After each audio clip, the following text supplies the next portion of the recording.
Thank you for listening to Shulchanaruchharav.com. Our free services of making Torah knowledge available to the public depends on donors like you. Please help us continue our work through making even a small contribution at Shulchanaruchharav.com under the Daily Halacha Dedication section or in the subscription page. Also, check out our online courses and many sefarim available for purchase that will both enhance your Torah knowledge and help support our work.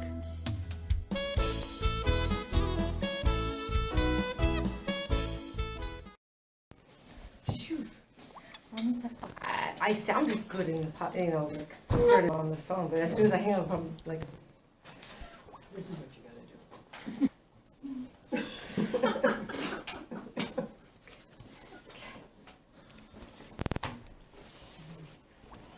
do. Okay, good evening everyone and welcome back after, I think it was a month, right? We had a month vacation. Shut this off.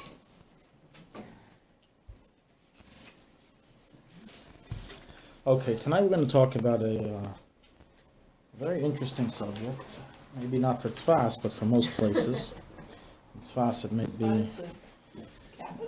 That's what I mean. When Italians don't eat pizza because they grew up on it their whole lives. We're going to talk about the topic of Gulgulim, of incarnations. And we're going to see, Mirz Hashem, the exact relation to this week's parasha. The subject of Gulgulim is a very, very wide-ranging subject, and it's completely beyond the scope of one, or even two, or even classes to cover in detail.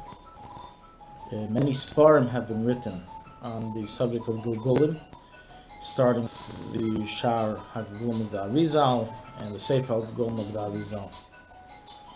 The Sefer HaGulgulim of the Rameh Mipuno, and so on and so forth. We have many sefarim discussing Gulgulim in different details. We're going to focus tonight on a subject that relates to the parasha. How the Mefarshim deal with a certain mitzvah, how it connects with Gulgulim. We'll go through a little bit of the history of belief in Gulgulim, and what its purpose is. Many details aren't able to go through, as I said, we don't have the time to do. But we're going to pull in Gulgulim, the different positions amongst Jewish philosophers, as well as what is its purpose, what is it there to accomplish. Okay. Parashas Kisei is a parasha that's filled with mitzvahs, many, many mitzvahs. And one of the mitzvahs in the parasha is the famous mitzvah of Yibum, that a brother who passed away, an individual who's married and passed away without leaving a child, didn't leave a child not with this wife or with any other wife. If he's been married before, then they have to check they didn't have a child with any other wife. Even if he wasn't married, they have to make sure he didn't have a child. If he did not have any child, a boy or a girl, when he became deceased and his wife is not pregnant, the halacha is it's a mitzvah deraisa for his brother, if he has one, to marry his wife, his widow. Now we know that this mitzvah is completely contrary to one of the arayos, as one of the listed forbidden relations is a brother-in-law. That a brother-in-law may never marry, a person may never marry his brother's wife, even after the brother passes away. It's only in this situation, shazera einlo, that he has left no descendants, that the Torah allows and even commands as a mitzvah the brother to marry his sister-in-law. Practically today, amongst Ashkenazim, we no longer do Yibum. It's already for many, many, many generations, as already brought in the Gemara regarding Abba Shaul. Abba Shaul said that Yibum can only be done b'makom mitzvah, for the sake of the mitzvah. However, if it's done for the sake of physical pleasure, then it's a prohibition, it's allowed. It transgresses the prohibition of the erva. And practically, as the Ramah brings in Shulchanaruch, Ashkenazim are suspect for this approach, and therefore we never do Yibum. We haven't done it already for thousands of years. We don't do it. It's from Ashkenaz. We don't do Yibum, at least for 1,000 years. Among Sfardim, they in the past did Yibum, and they never accepted this. See, practically today it's not usually done. Usually Chalitza is done, but technically the Sfardim never accepted. They would do Yibum until today. There's different detailed laws regarding what happens when Yibum is done. Such as, for example, normally the order of inheritance is that when a person is away, if they have left no children, no offspring, then the next in line is who? The father. The father's next in line to inherit.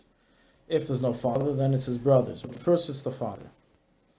Now, in a case of Yibum, the halach is that the Yavam, the brother-in-law, the brother who marries his sister-in-law, he inherits his brother. So whatever his brother owned, he inherits, and eventually, of course, that gets inherited to his children, which would be a future child born from the sister-in-law. The wife doesn't get? The wife doesn't inherit? A wife never has a husband. A wife has a ksuba. If she does yibum, then the ksuba goes to the second. If she does yibum, then the ksuba goes to the next husband. If they do chalitza, then she gets a ksuba from the state of her husband, of her late husband. But a wife never inherits a husband.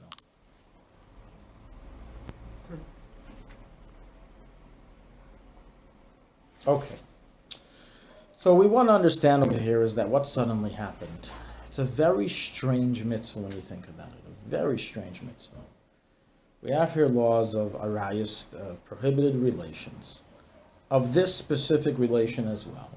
Why suddenly does the game change, does the law change from the prohibition to a tremendous mitzvah when the person has passed away without any children? So we know what the parsha, what the Torah in this week's parsha states.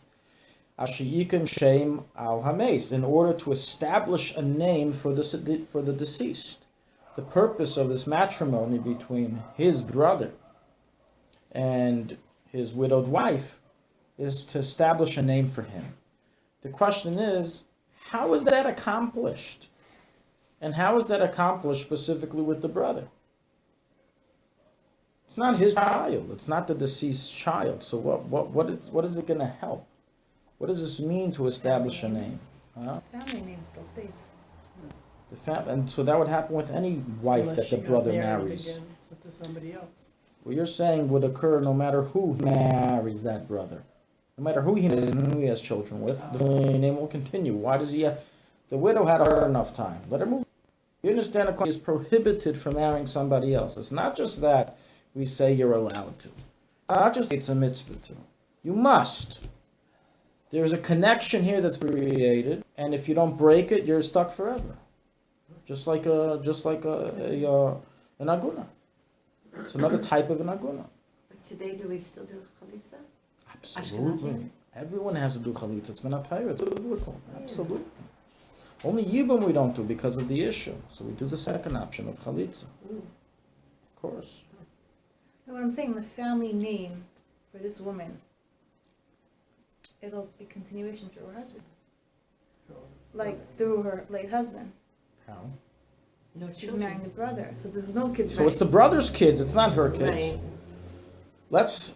Let's go back a little bit in history to Parshas Vayeshev, where it discusses how Yehuda went up and married the daughter of a Canaanite of a businessman, and he had two sons, Er and Onan. He married Er to Tamar, and Er died without having kids, and he decided to do the mitzvah of Yibum and gave the wife of his brother, of his son Er, to the brother Onan. And Onan refused to consummate the marriage on the claim it's not going to be your child. It's biologically your child. I mean, what is what is the effect? What is the difference? Let's just think about it today. If back in the day when they actually did Yibum, and today, even until recent generations where Sephardim did Yibum, do you think that the father who marries the sister-in-law, when he has a child, he doesn't view that child as his? Of course it's his. It's physically his. It's his in every single way possible, just like with any other woman. What is exactly the Torah trying to accomplish? So this is our question. This is the question the Mefarshei Torah deal with. It says the following. Two things here are accomplished. Number one, the mitzvah is to actually call to-be-born child, if Yibum takes place and she conceives, by the same name as his father, as his uncle. As his uncle. So if the uncle's name was Ruvain, and his brother's name is Shimon, so Shimon married the sister-in-law, now they had a child, they're going to call the child Ruvain. This is how the Even Ezra learns. That the mitzvah is to call the child by the same name as the deceased. He's named after his uncle. As well, this child that's named after his uncle will eventually receive a portion in the inheritance of his uncle. Because Yibum took place, and therefore the brother who married receives the inheritance of the deceased. So this is how it's continued. It's a nice pshat, but two problems. Problem number one is that according to halacha, it's not accurate that you have to call the child by the name of the deceased. You do not. He does not have to be named after his uncle. And in fact, we don't do so. We generally avoid naming a child after someone who passed away tragically at a young age. The second issue is that we could do this for anyone who she marries. Don't make her marry the brother, her brother-in-law. Have her marry anyone she wants, and just give all the child you're going to have the name of your ex, of your late husband. And that wouldn't work. That wouldn't work if it's not a brother. Saying it wouldn't work. There'd be too many fights. There'd be a lot of resentment. Too much resentment. Yeah. That's your point. Okay. Same idea how, once a woman remarries, she can't go to her late husband's cemetery, like a caver, right? Is that so? Yeah. So how would that be any different? It would bring up So you're saying that the following possibility. By a brother, at least there's a chance that it won't cause so much resistance in the marriage. By someone else, it'll for sure cause a problem. Even with a brother, we saw with Aaronainen, it wasn't so simple. He wasn't willing to do what the Even Ezra said, even though it's his brother. The concept of two halves of a whole. When people get married, it's got to play something in all this. We're going to say, well, we have a whole class. We didn't come here to do a hit and run, throw out a question and dug under the table and disappear. Okay, that's one approach. The second approach, Sverna says like this. He already takes it a little bit deeper. This child that is born is considered, that will be born to the brother and sister-in-law, when she does Yibum, is considered as if he is the child of the deceased. In what sense? Not from a biological sense, that's clearly not the case. But from a spiritual sense.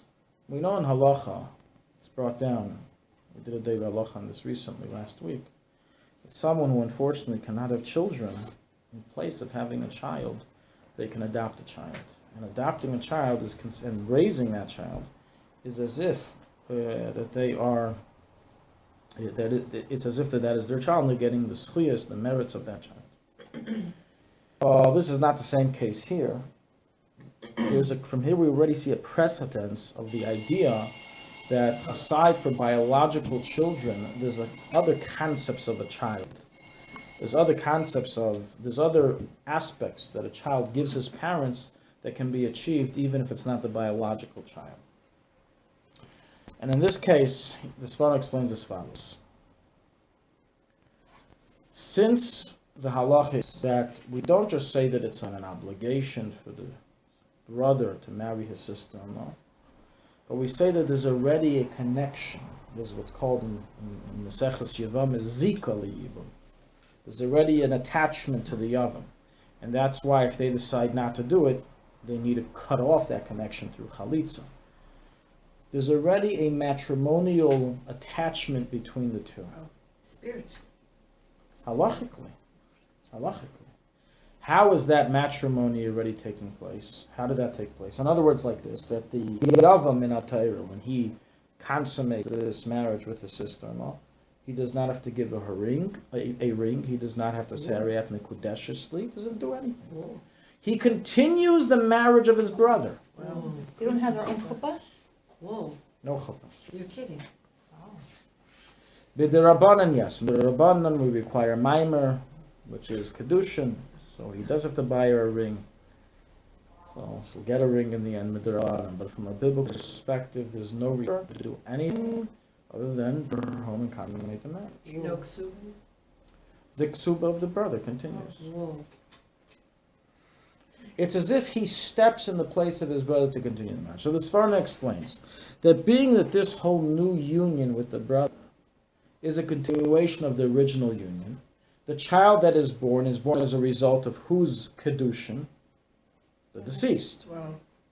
Since he's born as the result of the deceased's kedushin, spiritually he receives the merit as if that it's his child. It's only the first child born? The idea is to establish a name, but ideally it would be with all the children born All the from this children. wife. When Ideal? he's married? Men, girls Uh-huh. and When boys? he's married, I mean, Sorry? if the brother is married, he counts. Yeah. Biblically you could, of course. Wife. Yeah, so what happened then? When? Same thing? Ashkenazim anyway stopped doing Yibum. Before the cutoff of not marrying more than one wife in the 1100s by Rabbeinu Gershom, there was already a prohibition that we stopped doing Yibum in Ashkenaz. So it made no difference to Ashkenazim. The Sephardim, they never accepted the Kanas Rabbeinu Gershom to begin with. So they can marry more than one wife, sure. Both girls and boys including the father? The deceased father? It simply saying yes. All the children, all the offspring that will come as a result of the union of this brother and his sister-in-law are spiritually connected to the deceased because they come as a result of his consecration, of his marriage. But then what the evidence says doesn't apply then, because only can name one child after. This is the Sforno. Yeah. What Evan Ezra says is naming the child, so he would establish it regarding the first child, correct? If it's a boy. And there was more than the one- Sforno, what he says is a different approach would apply to all the offspring, you're right. What if there was more than one brother? So we go after the oldest brother, the Bechor. Otherwise, first come, first serve.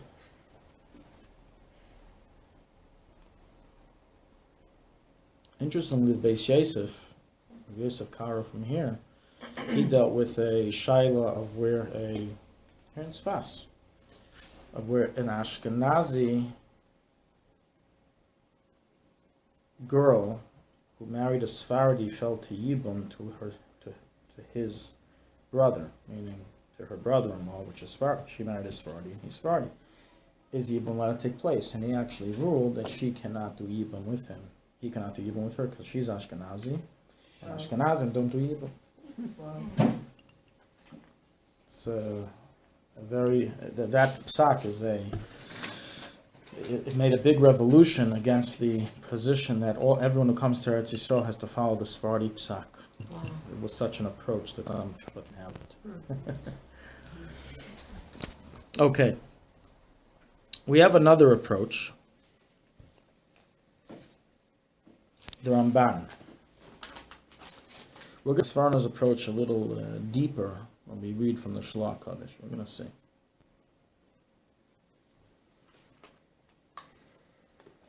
The question that we can still ask on the Sforno is, why the brother? Let her marry anyone, and anyone she marries will be in continuation of the first marriage. She'll get to choose. And spiritually, it'll be, since it continues the first marriage, what does the brother have to do with it? And in truth, we know historically, before the Torah was given, meaning before this mitzvah, Parshas Ki Seitzei, was delineated, of a brother that you could have done Yibum with an uncle, with a father. You could do Yibum with many relatives. It had to be relative. It was usually done with a relative, yes.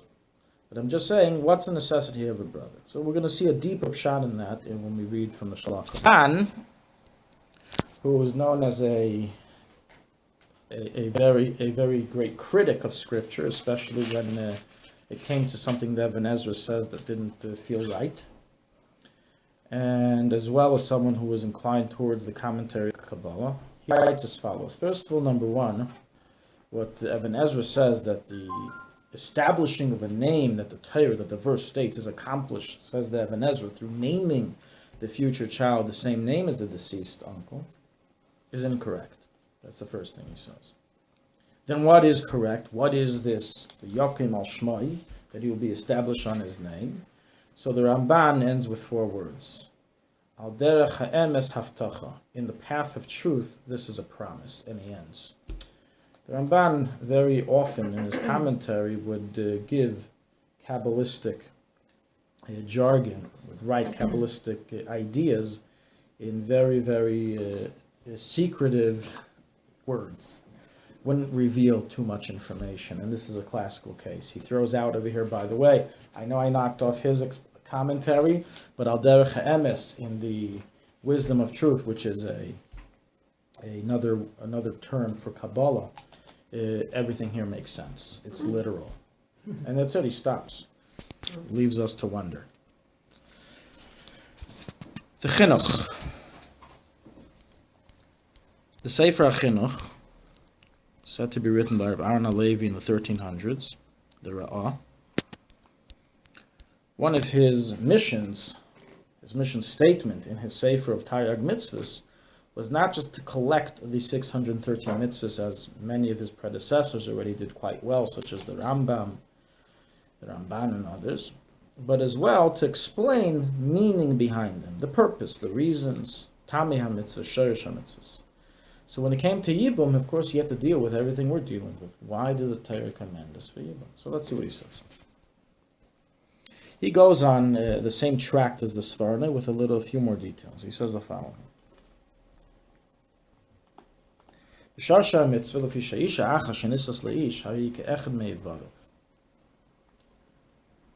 A woman, when she gets married to a man, she becomes like one of his limbs. As this is what nature obligates due to the original first creation of woman. So as Hashem took one of his Adam Harishon's ribs, that's where it went. And from that rib she built the woman, right? That we all know from Parshas Bereshis. That's why the Gemara in Kedushin says, who has to look for who in a marriage? Does the chassan have to search for his kala, or does the kala have to search for a chassan? Who has to do the searching? Who gets to sit home and relax until the other one comes to get them? And the Gemara's answer, the man has to chase and search for his wife, and not the opposite. Why? The Gemara gives a mashal, as if someone lost something, who has to search for what? Does the lost object have to search for you, or do you have to search for your lost object? Why is the kala lost? Says the Gemara over there. The reason is because in Gemara Kedushin, as this is the lost rib, Adam Harishon's rib that was taken. So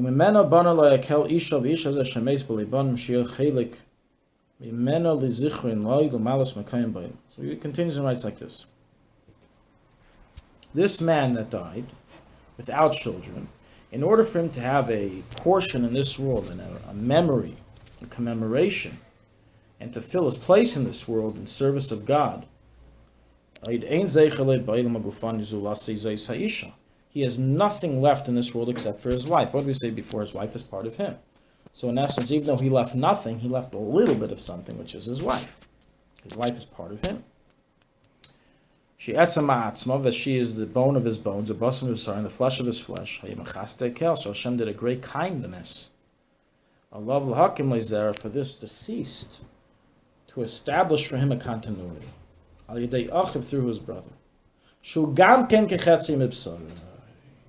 Now we already have the answer. We asked in the Svarna, why not? Why anyone? Why not? Why specifically the brother?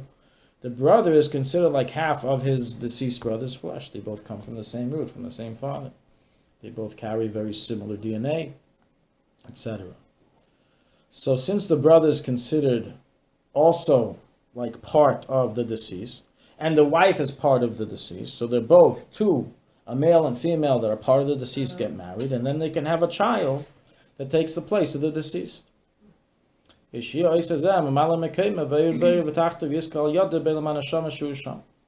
when this child that is born then serves his creator, he merits his uncle above in the upper worlds of the souls. So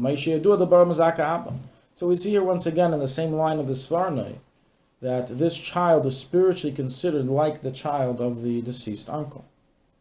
Does he also help his father's zakat? Oh. Ruach HaKodesh, that's the next line. The next line here of the chinuch is about to discuss that. Ukamai kain be'emes. And so too in truth, ha'ach hachai, the live brother, the biological father, asher hoylid abanim minei avam, and that answers your question, does it apply to more than one child? He writes here, banim, so it's applying to all the children born from this sister-in-law. Gamei love chelik bem, he also has a portion in this child. So it's not just the child of the deceased, he is the biological father.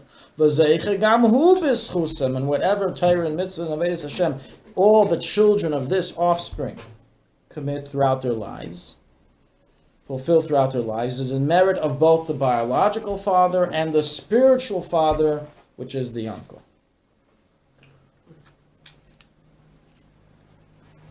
It's split. The biological father doesn't take all of the merit. In other words, there's something very serious that we're saying here. Now you can understand what went through the head of Einin.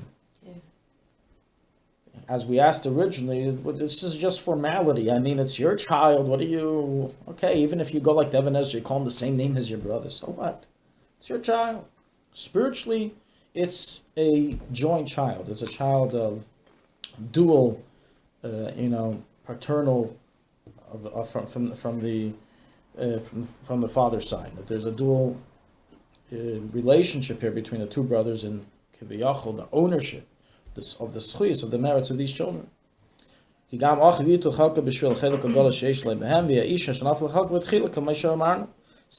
the original brother, the original husband, He's gonna need A lot of therapy. what's this? a child's gonna need a lot of therapy. The child. Well, the physish is a chano tzad pasha.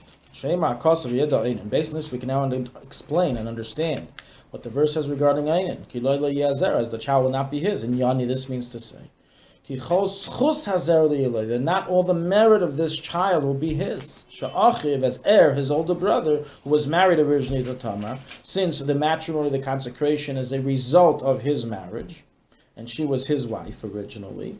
So, and the Torah sets it up this way to have him have a continuity of merit in this world. So therefore Hashem split it up. Now even though Einin would get a little bit of merit as well, it was split. Nonetheless, says here the chinuch, the main merit goes to the non-biological father, the uncle. The main merit of this child. He says that similar if you should kabbalah karka, it is similar to an owner of land who gives it over to an aris. An aris is basically when you would lease land to an individual who would plant it, grow it, and they would have to pay you through giving you products of what was grown. But who's the owner of the land? The owner of the land, not the person who produced the product. Who says the achachai, the living brother, is like the aris. He only gets a small portion of the produce, and the rest of it all goes to the original brother.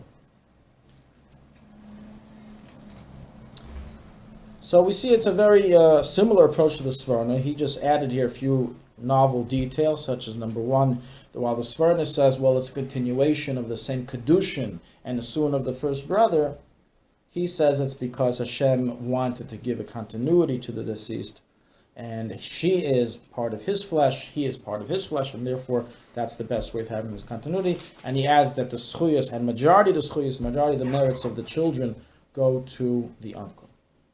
Then he concludes, also like the Ramban, gives us a little more information, but once again leaves us in the dark.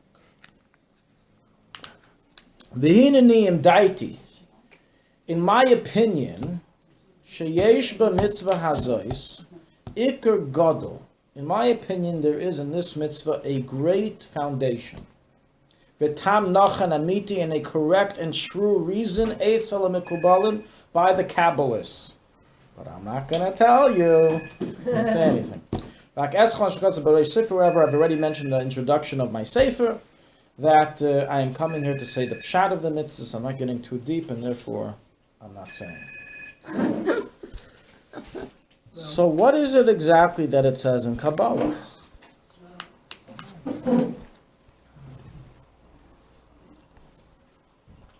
Starting with the Shar HaGugulim of the Arizal, and from there it was brought to tens of Svarim, including Shloah HaKodesh, and many other Svarim. According to Kabbalah, it's a very simple explanation of what the verse means, Asher Yikrim al Shmoi, that when the brother marries his deceased brother's wife, the child born is established on the name of the brother, and that is very simple. We all know that there's a life after death. A person doesn't really die. A person leaves his body and goes to a different realm, a different universe, a different world. But the soul thinks constantly, never stops thinking for a second. It's alive, just like it was in the body, just in a different world. Says the Arizal, the soul of the brother can stay up in the upper worlds or come back down again in a concept called a Gilgul, an incarnation. The Torah, in its great kindness, wanted to establish a restart, a try again, a retrial for this brother, the deceased brother, and said, have your brother marry your wife. The child that will be born will be you. You will that child, first child, will carry the neshama of the deceased brother. Well, that's the case. And that's Yikam Ashmai Shalames. He will be established on the name of his uncle because he is in essence his uncle, That's why his name is. according to the Ebenezer. Well, So now we're going to go into now to expand this a little bit, the whole idea of Gilgulim.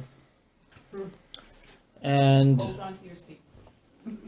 later on in the end, when we go through some general information about Gilgulim, we'll go back to the topic of the Yavam and what's unique about the Gilgul of the Yavam that's brought in Kabbalah. Can I ask you a question? One second, and we'll also explain, according to Kabbalah, the deeper connection between the brother and his brother's wife, and why specifically that union. We're going to see a few things also in the Shloah HaKodesh. Yeah. I had a friend whose husband passed away while she was pregnant. She gave birth and named the child after the husband, but she wasn't married again. Correct. The deceased one. Would his neshama be coming back into that child also, possibly? So Without I'm, marriage I'm, to the I do not claim to be a Kabbalist that sees souls. Many people here do, but I'm honest. But according to On the this, other hand, maybe. it does say explicitly in the Kisvei Arizal that the neshama born in that child is the neshama of the father. It does, well. And his name is the same, and she said he's like. Menachem Mendel Fuderfas was born after his father passed away. He was named after his father. She's in South Africa. His name was Menachem Mendel ben Menachem Mendel. According to Kabbalah, he has his father's neshama. Wow, that's cool. Okay, so what's the story with Gilgulim? Gilgulim literally comes from the word galgal, or a wheel. A wheel. Now, what does a wheel do? We all know wheels go constantly back and forth to the same spot. They're constantly spinning. So where they started, that's where they go, and back to the start. Just like a circle, where there's no end.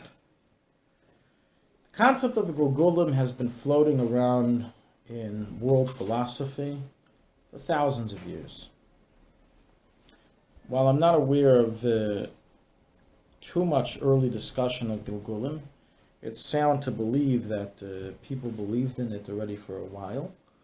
One of our first sources that we have in literature that is discussed is in a book written by Benjamin of Tudela. Anyone ever read the Travels of Benjamin of Tudela? Great book, a must read for historians. He was a Spanish explorer from the city of Tudela in Spain, and went through different cities, different countries, traveled and wrote his jottings. I'm going to read to you a small description of what he writes in his diary of a certain peoples he met during his travels. He writes like this. He was in Turkey, Constantinople, and from there he traveled a 2-day journey to Beirut, where there are about 50 Jews. Again, this was written in the 1100s. At their head being Reb Solomon, Reb Ovadia, and Reb Yosef. By the way, he didn't write it in English. This is a translation. Thence it is 1 day's journey to Sidon, which is Sidon, a large city, with about 20 Jews.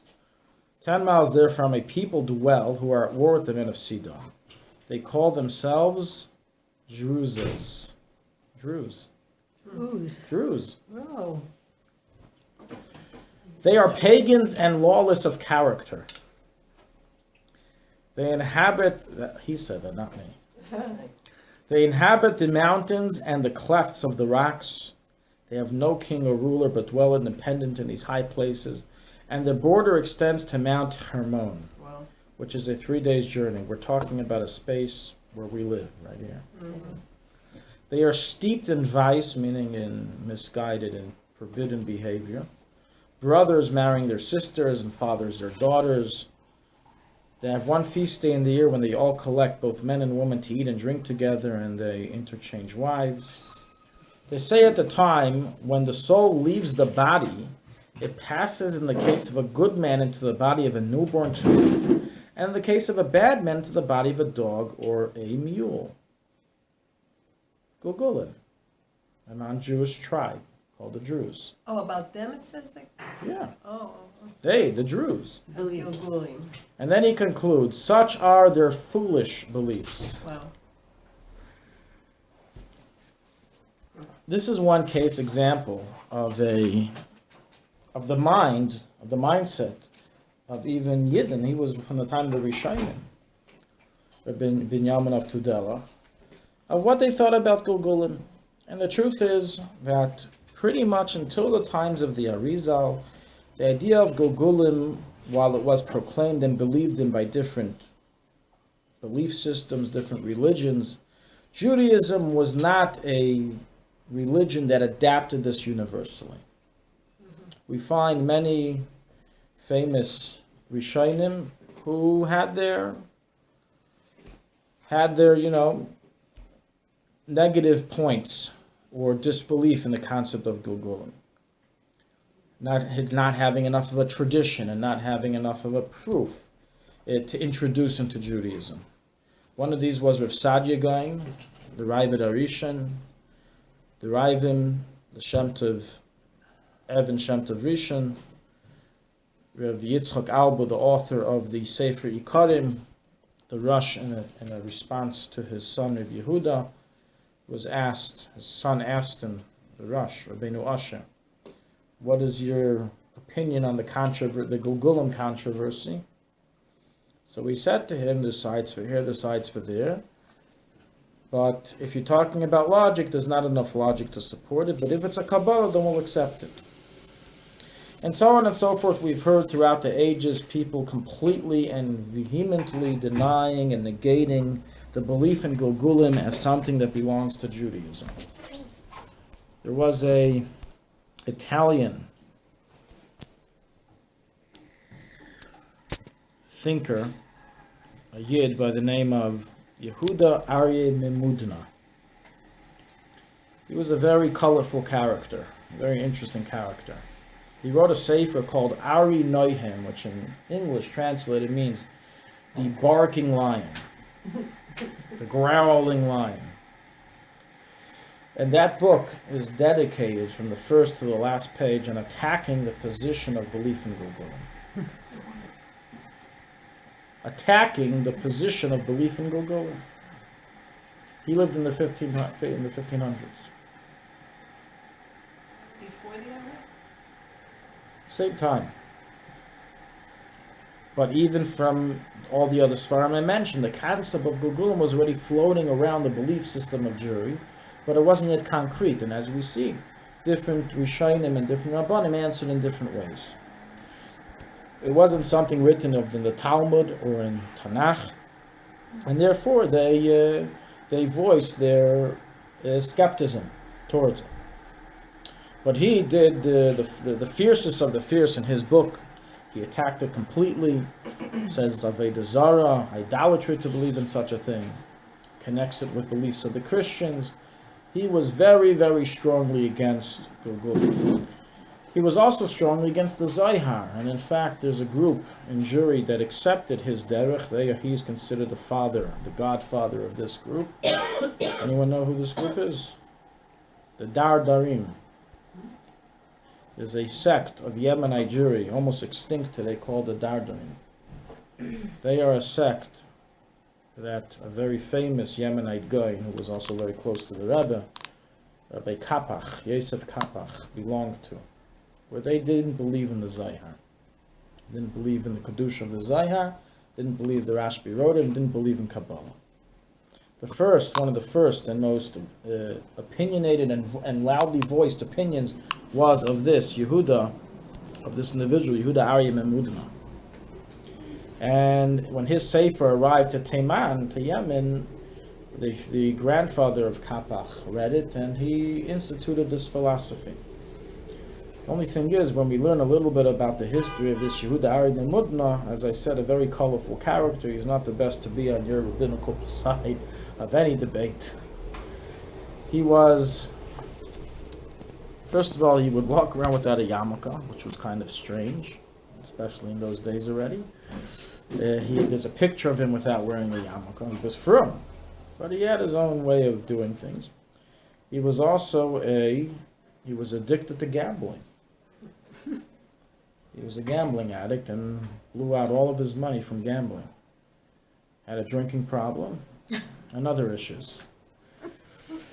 Was very strong and fierce regarding Gilgulim and other things. He actually fought some of the reform movements in those times that were stepping up and did a very good job. He was a very smart individual. But regarding this issue, he's not the most trusted source name that we can follow. The Dardarim also didn't, they weren't accepted very well in Jewry. About 100 Rabbanim in the late 1800s, early 1900s proclaimed a cherem against them. Like the Apikosim, that they denied the Torah's Kabbalah. It's as if they're denying part of the Torah. They're not let them marry into them. Their wine is Yain Nesach. It was signed by hundreds of Rabbanim, Sfardim, Ashkenazim, and Yemenites. The Yemenite hate them the most because they give a bad name to Yemen. Anyways, this is old politics. They're almost extinct. There's almost no one left of the Dardarim anymore.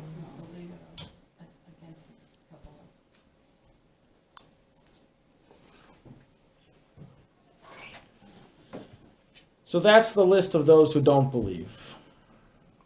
This is not something novel. We know that in Jewish philosophy, especially things of emunah, of faith, that are not written necessarily in the books of legislation, which is the Talmud and Paiskim.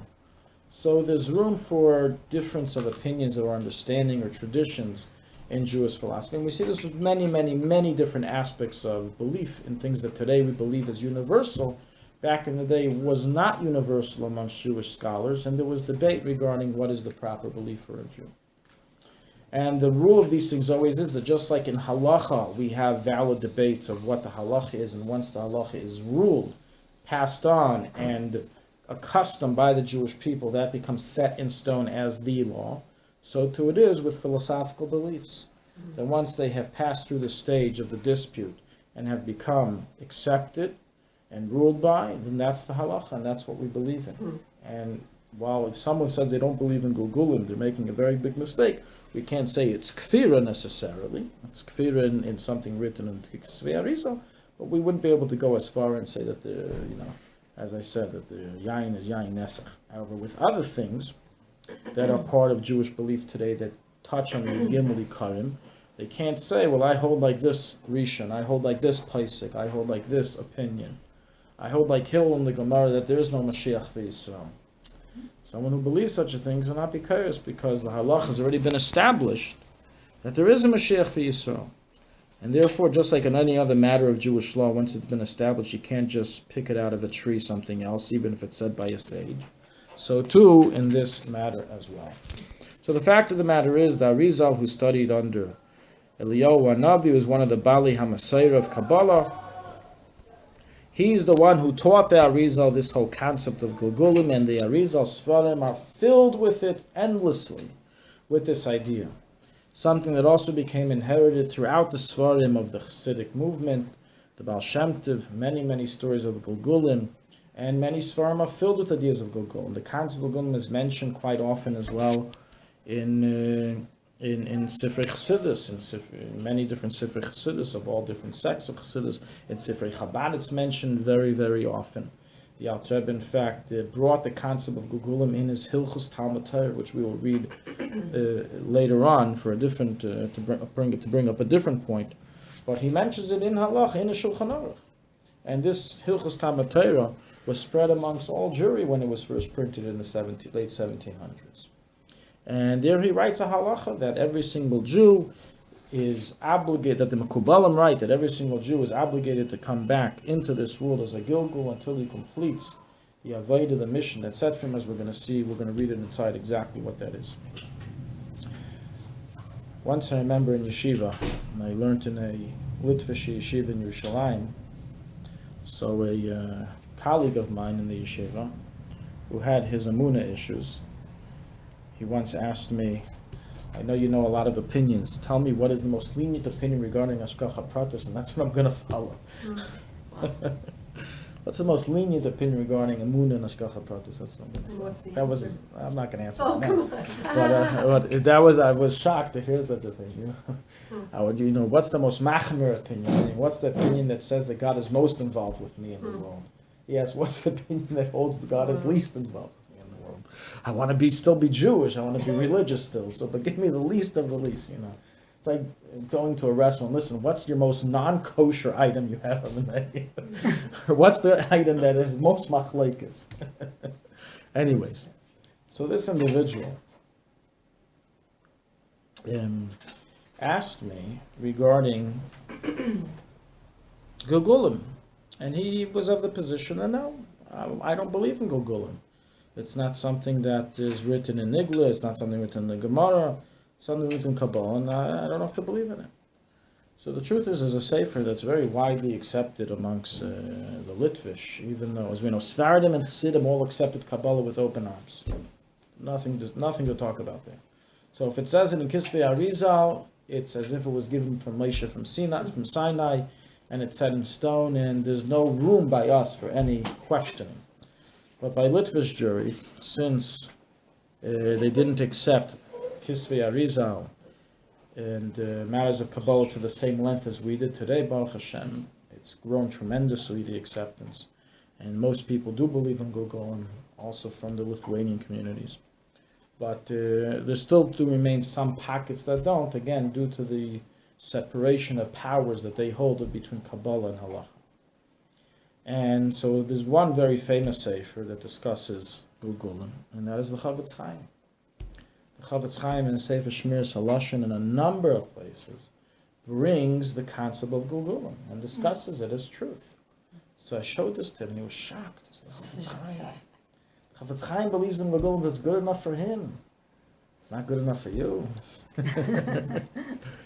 And the Chavetz Chaim brings from the Gra that the Gra believed in Gulgulim. The Gra spoke about Gulgulim.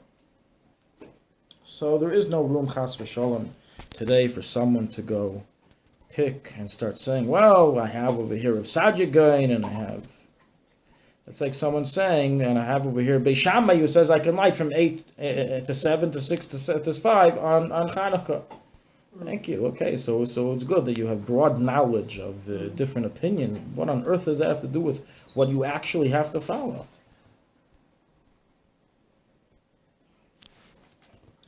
Okay, now that we've established the foundation of the truthness of Gulgulim, despite the previous generation's reservations that they had on it, we're going to move on to what is its purpose? Why did Hashem create the concept of Gulgulim? What is it coming to do? So what do you women say? What is the purpose of Gulgulim? Okay, tikkun. Anyone say it's a punishment? Depends where you get, I'll get to. What's that? A rock. It depends where you end up, you're saying. Yeah. punishment really isn't any different from a tikkun, is it? Ultimately. That's also true. Yeah, I was thinking. So, when the Chavetz Chaim brought the concept of Gulgulim in Sefer Shmiras Halashon, he brings it regarding the different punishments that happens for speaking Lashon Hara. He writes, Kasva Mekubalim, Huva B'Sefer Chareid in Perek Zayin.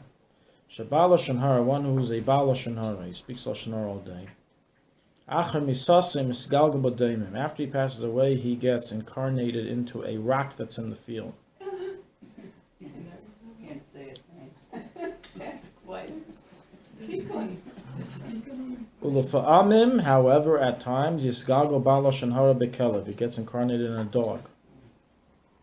That's why they bark a Just lot. like the Jews. Yeah, right. V'chein haragelach basatreifa machal mechil Yisrael v'zerim v'zter ychsev anshi kodesh tianli basa b'sada treifa leise chaydu v'kal tashichanese. He also says the Sefer Charedim that those who feed non-kosher food to the Jewish people, they also get incarnated into dogs. And this is him too in the verse which says that you shouldn't eat non-kosher meat, you should feed it to the animal. If you do feed it to non-kosher meat, you will be fed to the animal, to the dog. That's what the Sefer Charedim says. This is all quoted in the Chavetz Chaim.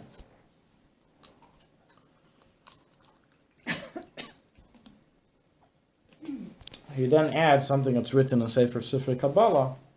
The Dash Amar Mekubalim, the Kabbalim said, is written in Kisvei Arizon, Shal Gugulim.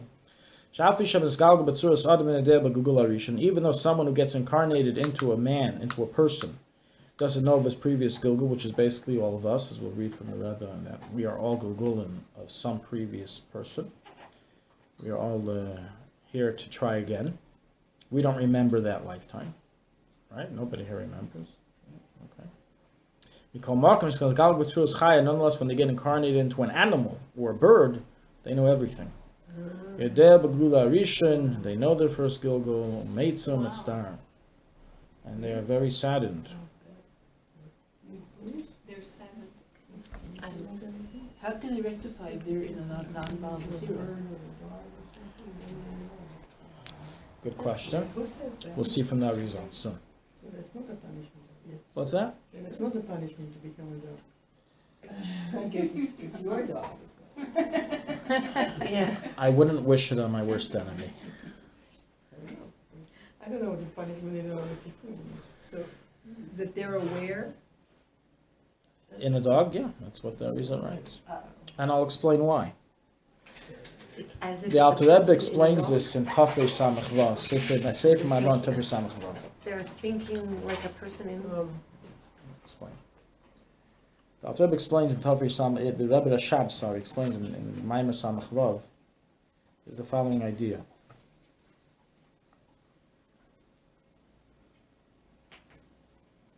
In a human being, there's a concept called consciousness. So, when a person enters into a new body, starting off a new life, his consciousness is completely focused on the new life that he's in. And therefore Hashem made it for various different reasons that the focus is now with this body, with this life, and there's no recollection at all of the previous lifetime. And in fact, B'Hashgacha Pratis, if a person would try to find out, it would just get in the way. Hashem made it to be blocked, and a person shouldn't try to do things to figure out what his previous reincarnations were, such as hypnosis, It's etc. not so useful. It's not ideal. What do you mean? Because the ghost tries to get you into your subconscious. Well, that's more to, find something that happened when you were 2 or 3 years old and connect it. There are They're people not- that do regressions Yeah. and stuff. Right, if you're talking about to do from a previous Gilgul, not the best idea. These are things that are meant to be off your memory. Now, however, when it's inside of a stone or an animal, that's like placing back in the 90s, trying to place an IBM system, to try to place a Windows system into an Apple computer. It just won't work. Turn it on, you won't get any program. Today it works, but back in the day it wouldn't. So, the human body is a receptacle for the soul to become expressed, and that again gets taken over, all its consciousness, with what's currently going on. But the animal and stone is not, and therefore he retains his previous consciousness. As I said before, soul is a living being that never disappears, never stops thinking even for a moment. Never. It's always thinking, constantly. Even when it dies, it's always thinking. And therefore, this soul, when it enters into the stone, it continues its thought process. Everything continues. And he knows from where he left off, because he's not in any new place. He hasn't been accepted as a citizen of any new country. He just remembers his most recent life or all his life? You have to speak to them. I don't know. That's already a detail. Rocks that we collected on the Lovatziulim, like, they could be little. Does anyone tell him which rock is Gilgal, which rock is not? Yeah. Arizal can tell us. Yeah, you gotta watch wait till you get that thing. Yeah. Gotta have a good movie here. The Chofetz Chaim, in his second section of the Sefer Chofetz Chaim, Shmir Salashim, writes in Sfas Tamim Perek Daled regarding a person who steals and a person who doesn't pay money he owes to other people. Someone who stole from someone who owes them money and refuses to pay has to return as a Gilgal in order to return that stolen object or that payment that he didn't do. That's why people often say, I'm just going to pay you, I'm not coming back to this world for you. And he writes like this, the Chofetz Chaim, V're'isi b'sfarim, and I saw in Svarim, Maisa nifla shaya b'yamim b'yamei harivash. I saw in Svarim an amazing story that happened, that occurred in the days of the Rivash. Who's the Rivash? Baal Shem Tov. Baal Shem Tov. This is the Chofetz Chaim. Now there was a tremendous controversy over this because in the current version I have, it doesn't say Rivash. It says B'yamim harishayim, in the earlier days. So why did I say Rivash? Why did I say Baal Shem Tov? What am I trying to turn the Chofetz Chaim now into a chassid, bringing Maiselach from the Baal Shem Tov? You know what that would cause in the Litvish world, if that were true. It doesn't say it. It says Yam Rishayim. So if you look, as I'm looking right now, the word Harishayim is a little off, meaning the entire paragraph has a margin. There's only one word in that page that sticks out of the margin. That's the word Harishayim. Someone did some research on this and discovered the original print said Rivash. It was all Baal Shem Tov. Those who felt this would be too much for the Litvish world switched it and didn't do a very good job in hiding what they did. See right here, it's off. See how it's off the margin? Wow, they redid the type. They read the it's off the margin. It's the only word that's off the margin.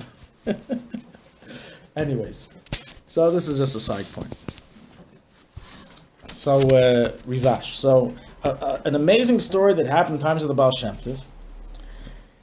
You're talking about Gulgulim. You have also Gulgulim of Svarim, Gulgulim of Gulgulim. No, I meant it was a joke. I meant Google of a sefer is when a sefer is written. Someone doesn't like something, he changes it. Goes through many different stages. Shaba echad beGilgal sus, a certain story in which an individual came as a Gilgal into a horse. And he worked for all of it with all of his might in order to pay his chayv, to pay his debt. This is one of the most difficult Gilgulim, to come back into this world and to start all over again. And the Gra speaks about this in Mishlei al pasuk matzah nefashos da'at emes. And then he speaks in length about this, about Gilgulim. What was the story that he's referring to? It's a story that's written in Shivchei Baal Shem Tov, which makes sense with the original Nusach. I read an amazing story in the days of the Rivash, Shivchei HaRivash. That's the name of the book, Shivchei Rivash. So this says the following: that one time the Baal Shem Tov went to a certain city, was visiting one of his Talmidim who was very wealthy, and he asked the Talmud, do you have any nice horses? So he said, yeah, I have a lot of horses. I have a whole stable. You can show me your nicest horse. And he says, this horse is my best horse. This horse, what it takes 3 horses to do, he can do himself. It's unbelievable.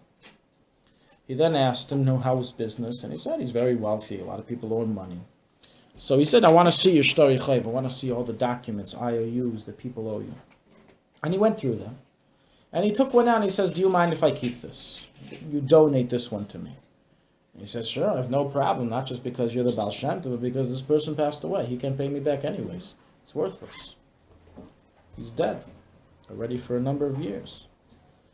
So the Baal Shem Tov took it, this IU document under the name of this deceased individual, tore it to shreds, threw it in the garbage, and he then told his student, come, let's check out the horses. And they went down to the stable, and there the best and choicest horse is dead without a soul. He asked the Baal Shem Tov, he understood that something here is going on. The Baal Shem Tov explained to him, the neshama of this individual who owed you the money came back to work to pay you back. And he worked as your horse. Not always good to come back as a horse or a dog, right? He came back to work, and he would work to pay you back, to work his debt. And he needed to have a tikkun, so therefore I took the shtar chayiv, ripped it up, was meichel it, forgave the loan, and that's it. He doesn't have to be here anymore. So he went back upstairs. That's the story the Chavetz Chaim is referring to. But not every horse and every cat and every this is so skillful, right? How do we know those? We don't, but just in case. Maybe that's why we have, we have a mitzvah tzar ba'alei chayim. Is that why? And it's not the reason why, but it goes both ways. One of the reasons why we are allowed to use them in order to elevate them, one of the things we elevate are any reincarnated souls. Why do we eat fish on Shabbos? To elevate the souls of tzaddikim. It's brought sefer charedim.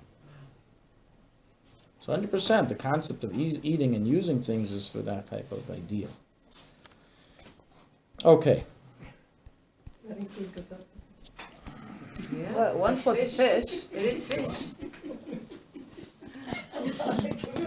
Gefilte fish, I wouldn't want any soul to go through what the gefilte fish went through. Tortured. That's like a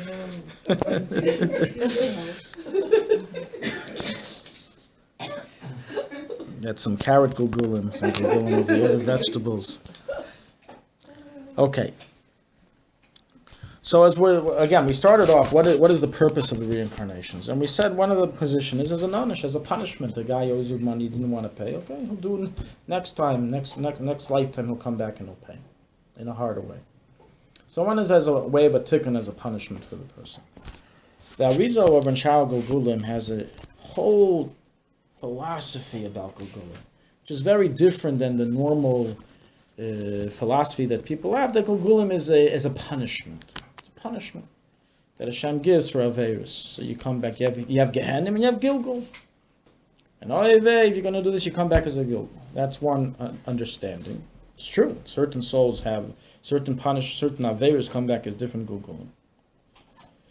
And however, the Arizal says that the idea of Gilgulim is far broader than just that, and we're going to read a few of his introductions that he writes in Sha'ar Gulgulim.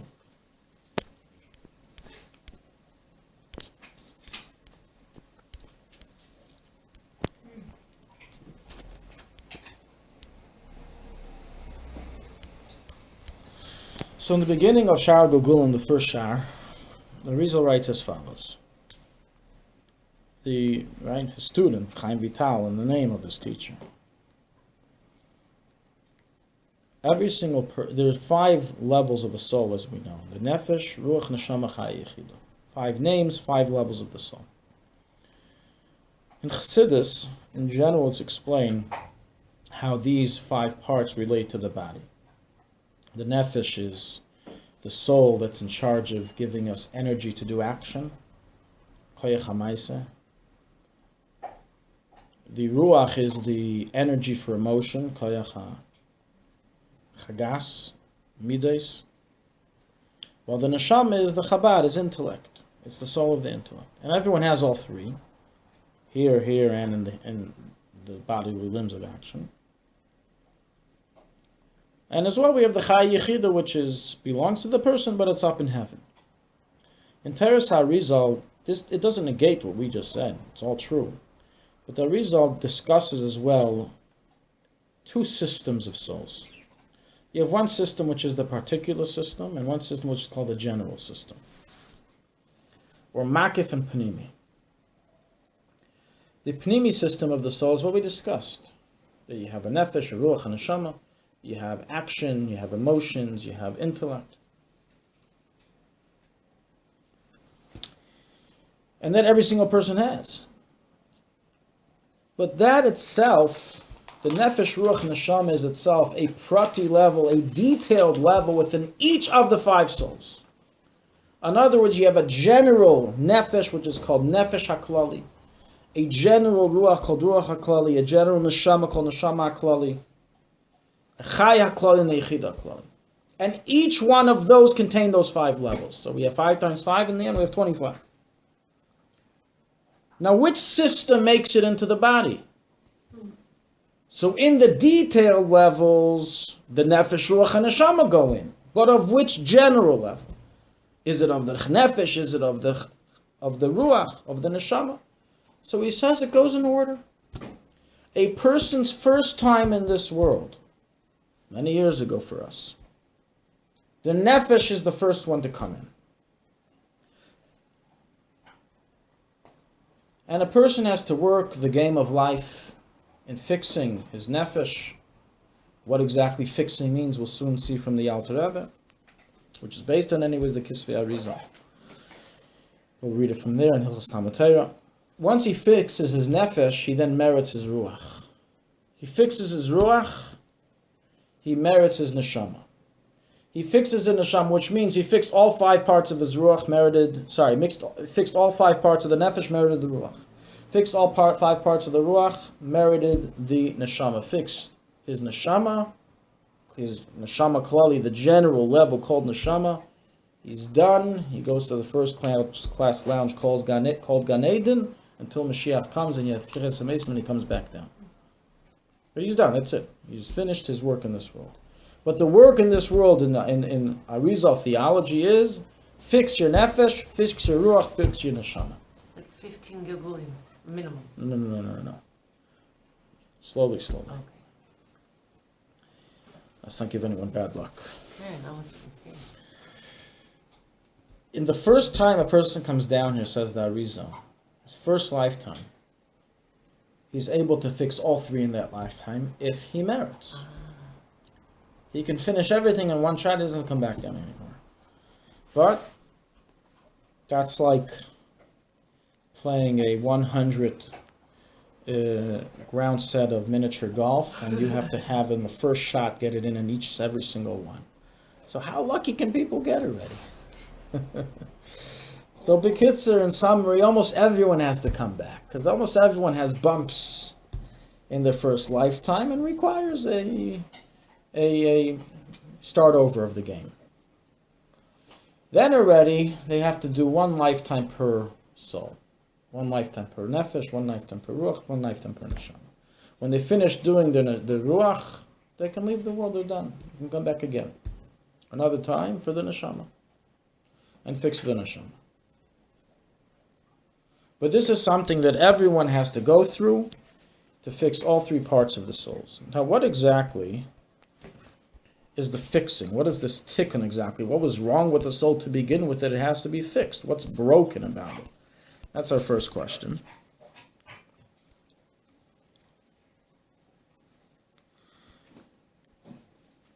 And our second question is a very powerful question on the whole concept of Googling.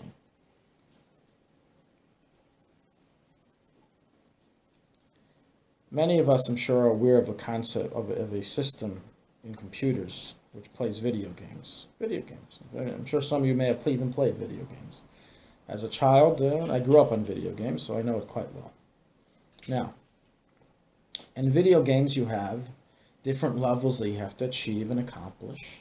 And the way it works is that if you got out, game's over, you start again from level 1.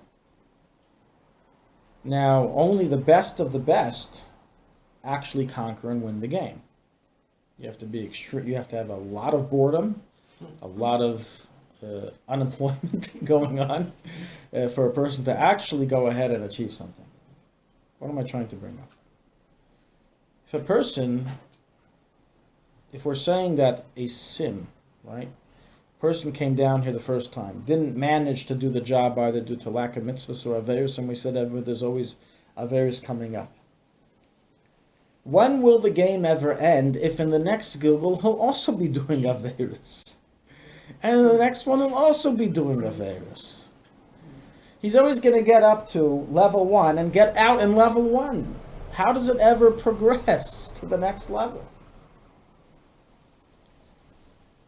Does a person have to be a tzaddik gomer and not have any sin whatsoever in his current Gilgul in order not to need to come back to the next one? In other words, after we establish what is exactly this tikkun necessary for the neshama, how was the tikkun accomplished if when the neshama gets sent back down here, it has those same challenges, and sometimes even worse challenges, as it did the first time it played the game. If you said, okay, level 1, you're now starting from level 2, it's one thing. But if he's starting from scratch again, so when's the end? So these are the two questions we're going to deal with.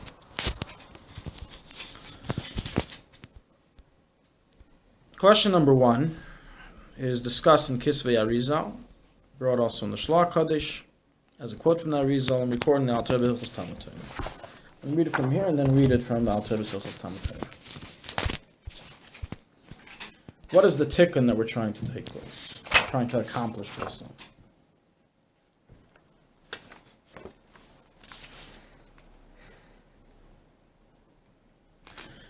Matzasi kaseh bekuntris de harizal, v'zeh l'shoyneh. Hinei kol echad ma'nitzutah shel shorish hanashama tzorech lekayim kol hatayig mitzvos. Kein chadav she'ena kol makula ma'chein odei mishekvar kim kol mishorish nishmas ma'keid misulav af al pi shu leikim ali mishalikim odayim na'shorish alei. The neshama, the nefesh elikis, as holy as it is, it's limited. It's a creation of godliness. It's what's called in Chassidus alikus nasa nivra, and it's unable to attach to an infinite amount of godly energy. Unable, impossible. Hashem sent the neshama down in this world in order so it receive those protective gear, protective garments, to then allow it, after it's done its job, its mission, to be able to go back and then be able to have a unity with Hashem that receives from the infinite revelation of God. This is the tikkun that the neshama needs. The neshama is not broken. There's nothing wrong with it when it comes down, at least the first time. But it's not developed enough, it's not strong enough to be able to intake an infinite amount of elikos, of godliness. In Gan Eden, where the neshama is before it comes down, it receives nemali kolam, and a glimmer of elikos, and that's fine, that it can handle. But an infinite amount of wattage it cannot handle, it will disappear. It comes down here to go through a basic training, to prepare it, strengthen it, get big elikos muscles, to go back up, and then be able to handle a unity with an infinite light of Hashem. In the Lashon of Kabbalah Chassidus is called Seviv Kol Almin, which will occur to all of us, all the neshamis and gufim, l'asadav in the future by Tchias HaMeis.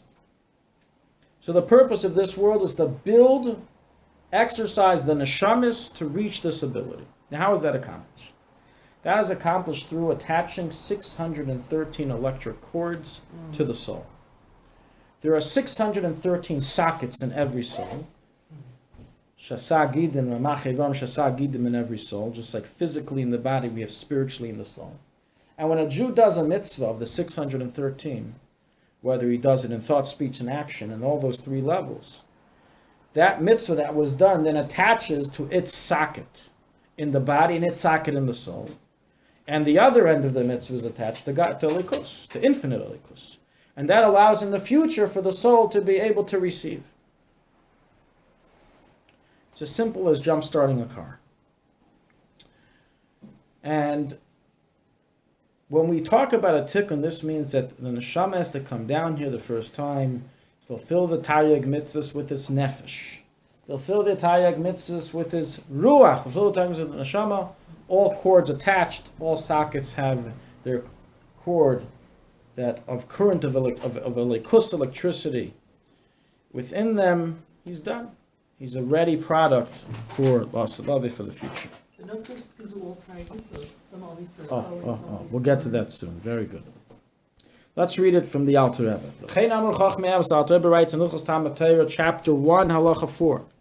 And so too, after he discusses here the obligation that every Jew has to learn the entire Torah, he then writes, and so too the sages of truth, meaning the Kabbalists, said,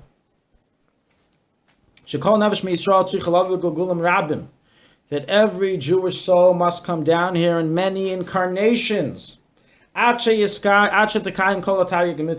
it's able to fulfill all 613 mitzvahs. But in action, speech, and thought.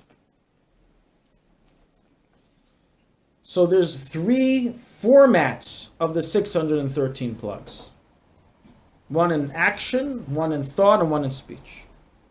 And a person has to accomplish them in all three ways for his neshama to be complete. And to do this, it takes many gilgulim. Technically, it's possible for it to happen in one gilgul, as the Arizal writes. But practically, it won't. Not everyone's born a Kayin that can do all the mitzvahs relating to a Kayin. Not everyone can fulfill the mitzvah of another mitzvah written in this week's parasha, the one that's written after getting married, getting divorced. Baruch Hashem, most people don't do that mitzvah. What does a person do? He doesn't have that mitzvah under his belt. So we're going to see. Hashem arranges gilgulim, different gilgulim for a gilgul to go through the fulfillment of all the Taryag mitzvah Shabbatayra. Specifically regarding the divorce, so no one has to be worried. That gilgul is fulfilled through an Ibr Neshama, not through a gilgul. What's an Ibn? Ibn Neshama is when, instead of a Neshama going through a whole new life just to get divorced, to go through a whole new life, so Chas v'Shalom. So what does Hashem do? To give a get, Hashem sets him up with someone who's already doing the mitzvah of a get. And his Neshama will be in that person. It's called a Ibr in Kabbalah, during the time of the get, and he receives the tikkun. That's how that Neshama receives that cord. And so on and so forth with other mitzvahs that are not relevant. The person doesn't have to come back necessarily in a body to fulfill all of these mitzvahs which are only relevant in specific circumstances. Not everyone has to be a king. Not everyone has to be a Kohen Gadol. Not everyone will be a Kohen Gadol. Some mitzvahs are fulfilled in actual gilgulim, and some are not. And Hashem knows in His wisdom how to set it up. The way of knowing, writes the Shloach Kaddish, if it's a person, and also the Arizal, based on the Arizal, if a person was presented with one of these rare mitzvahs, then that means he's supposed to be doing it as part of this gilgul and not depend on, well, anyways, I can just come back for a few minutes as an Ibr Neshama and do it that way. No, the person has to do it now. Furthermore, he's probably a shliach to help a few other souls out. Wow.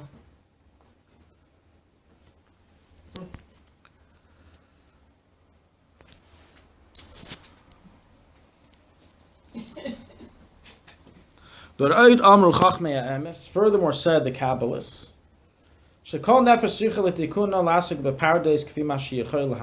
not only do they have to fulfill all 613 mitzvahs in thought, speech, and action, but as well, they have to learn and study the four aspects of Torah, including Sod, including Kabbalah. Whoever is able to accomplish a lot in understanding, comprehending Torah, and he is lazy, and he did not accomplish this, but less than he is able to. He has to come back again till he reaches his maximum potential. Whether it be knowing halacha, whether it be in allegorical sections of the Torah, or in the mystic parts of the Torah. This is one of the reasons why we push so much for people to learn Kabbalah and Chassidus, because it's only starting in the 1500s that people really start learning Kabbalah. How many times can people come back? So therefore, we push tremendous for everyone to learn Kabbalah and Chassidus, because their soul needs to come back till they do. Now we have Yemei Mashiach also, we have other times as well available, but the sooner the better, right? So this is the fixing of its completion. It's unable to be fixed and be complete and whole with the rock of life with Hashem, and be rooted in its source, where it was taken from, built Yediyazu without this knowledge. And therefore the sages said, praises one who enters the next world, in Gan Eden, with his teachings in his hand, meaning that he maxed his potential, he took everything he needed, and he doesn't have to come back down for another visitation. So to summarize, the neshama is perfect, there's nothing wrong with it, but it's limited, it's unable to receive an unlimited form of godliness from it in attaching with God, called Seva Kulam. To accomplish and fix this issue, the neshama comes down here and fulfills the Taryag mitzvahs. The 613 mitzvahs are fulfilled in all three souls that it has, in nefesh, ruach, and neshama. It's fulfilled, needs to be fulfilled in thought, speech, and action. It needs to be fulfilled likewise in the Torah learning, in Pardes, which includes the allegorical parts of Torah, Drush, and Kabbalah. Now, by the way, how did the woman fulfill this aspect? The women don't have a chiyuv of Talmud Torah. It's fulfilled through their husbands. When the husband learns Torah, he completes it for his wife's soul. When the husband puts on tefillin, he completes it for his wife's soul. That's why it's so important for wives to push their husband to come to shiurim. It's even more important than the wives come, because when the husband comes, he does it for him and for her. When the wife comes, she's just doing it for herself. But he fixes it for both neshamas. So that's why the Gemara in Saita says that in that schus of Limud HaTorah stands for the woman, that they sent their sons and they sent their husbands, but specifically it's the husbands that it works for. That Also the opposite, when a woman does mitzvahs that are shaykh only to her, correct, that's true. she's yet to her husband. That is true. Yes, it is. That the husband doesn't have to come back in a Gilgul to do a fresh challah, light Shabbos candles. Yeah. Or Nibra Neshama, yeah, but if you had the opportunity and you didn't. That's what I was feeling when I was doing. Yeah. What about all those men that are not getting married? What about their hafresh challah? Yeah, the way it works, the Arizal says you don't have to be married for this to work. It works automatically, whoever the other whichever soul you belong to. Whoa. How would that be? Yeah, the Arizal writes it. So you don't have to be married, it's just that's You get the Arizal- smooth even though you didn't take the application, the responsibility. When a husband, when a bacher puts on tefillin when he's 13 years old, his other half of soul in a woman, and the girl is receiving the mitzvah of tefillin in her neshama.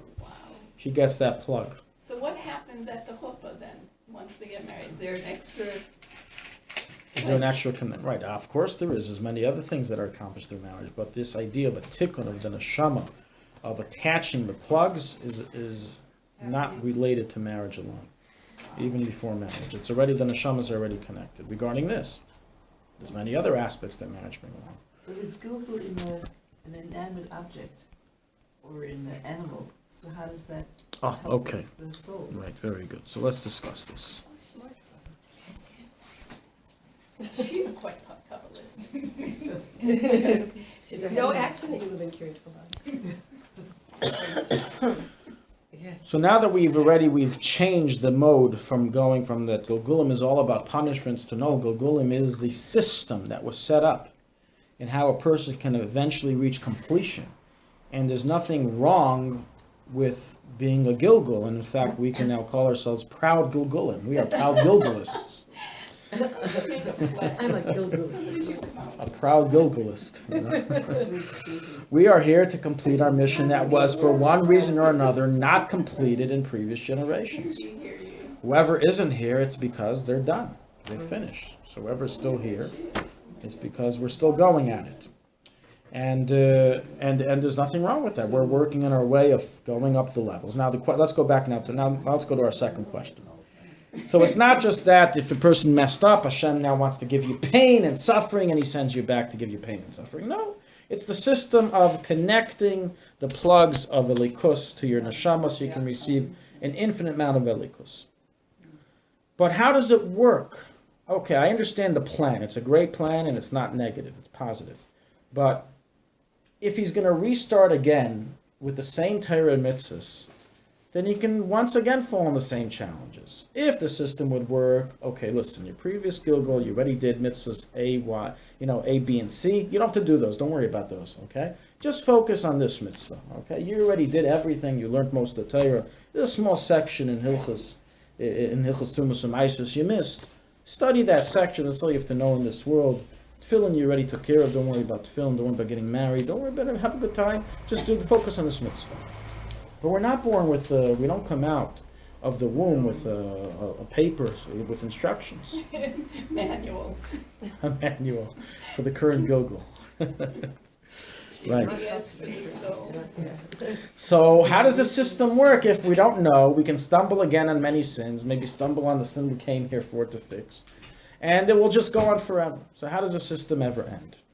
So here the Arizal teaches us something absolutely revolutionary and unbelievable regarding Gilgulim, which I think has to be used instead of propagating the negative punishment aspect. It's more that this is the greatest chesed possible that Hashem gave us, the ideal of Gilgulim. It's all there for completion of the soul. Like the Rebbe says about davening, if you don't do the Tanya, if you don't do, you could collect all the pieces. Say it again? Over the year, if you take Right. So let's see. Now Rizal says the following. I'm going to read it inside.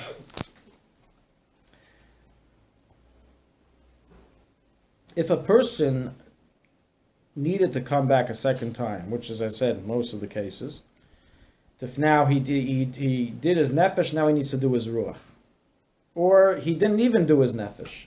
He did a lot, but he didn't do a full job. Passed away after the time was up. He has to come back again to finish his nefesh. Or he did sins that were plaguing his nefesh. Here he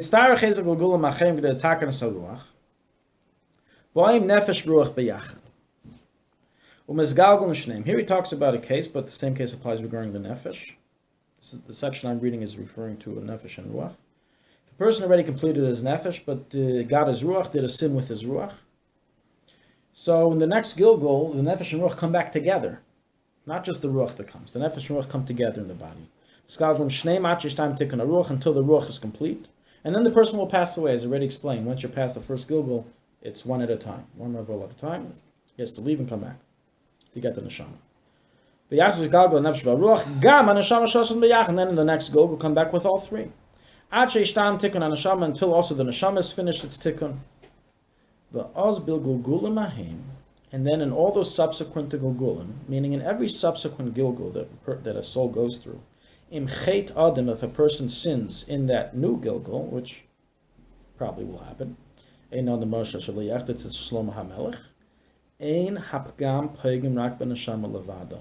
doesn't affect any previous levels. None of the previous levels get affected and get tainted. Once you fix the nefesh, it's done. Once you fix the ruach, it's done. Once you fix the neshama, it's done. Why did you come back then? So your video game is starting he finished at the level you exactly. Nice. Exactly. If you're going back in level 10, then you come back at level 12. You don't start at level 1 again. Exactly. Okay. The nefesh, once it's completed, can never get blemished. The ruach one's gonna. Now this is a slightly good news, but still not the best news. Why? Because what if the person's still struggling with the sins of his nefesh or ruach or neshama? He never completed it. How does he complete it if he did a pagam to his nefesh or ruach and neshama? I understand the previous levels are untouched. If he's starting off with a nefesh, he has no previous levels. He's just not getting the job done. He's not getting his high school diploma. He's never getting out. I understand. You get your high school diploma, it's done. Now college, okay, you have to make it out of college. But what about the guy who's suffering getting out of college, getting his high school diploma because of the pagamim in each lifetime? So then he adds the following.